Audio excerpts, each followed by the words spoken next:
Attaque mortelle de requin. La victime se baignait dans une zone certes interdite, mais elle n'était pas au large. Elle n'était qu'à quelques mètres seulement du rivage. Récit et circonstances de ce drame avec Thibaut Malandrin.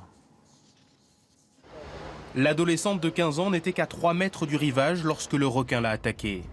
Équipée d'un masque et d'un tuba, elle nageait près de cette plage réputée dangereuse et interdite à la baignade, dans la baie de Saint-Paul. Le requin a emporté une partie de son corps. La jeune fille était originaire de métropole et passait ses vacances chez son père, à La Réunion.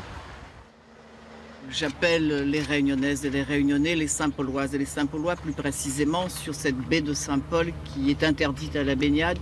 J'appelle tout le monde à la prudence. On est en fin de vacances, il nous reste à peu près une semaine, donc là j'étais sur Saint-Gilles, là c'est bon, on arrête.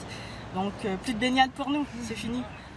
C'est la première fois depuis 1999 qu'une baigneuse est attaquée par un requin, après plusieurs drames dont des surfeurs avaient été victimes.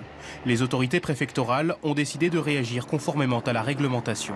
J'ai décidé de mettre en place par anticipation la mesure de prélèvement requin après attaque, qui consiste à pourchasser l'individu susceptible d'avoir réalisé cette attaque. Une cellule psychologique a été mise en place pour accompagner les proches de la victime.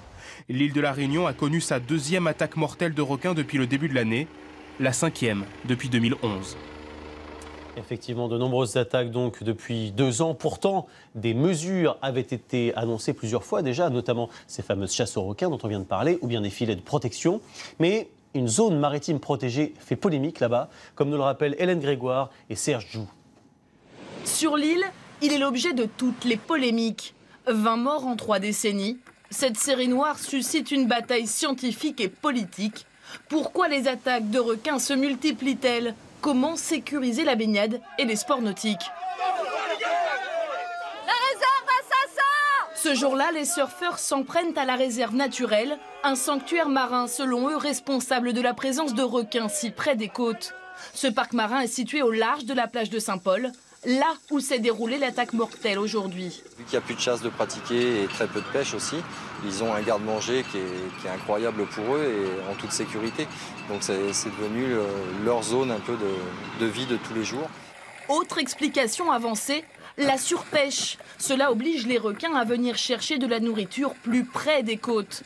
Si le nombre d'attaques augmente, c'est peut-être aussi tout simplement parce que l'animal est plus souvent en contact avec l'humain depuis le développement du tourisme et des activités nautiques. Après chaque attaque, les autorités lancent régulièrement des chasses aux requins controversées pour apaiser les esprits et protéger les zones de baignade. En temps normal, c'est interdit, ces requins sont des espèces quasi menacées. Autre dispositif de prévention, 250 000 € de budget pour des barrières électromagnétiques, une surveillance aérienne ou vidéo. Car le débat concerne ici aussi bien les solutions que les causes. Ces scientifiques chargés d'étudier les requins ont une énorme pression. L'enjeu est ici à la fois écologique et économique.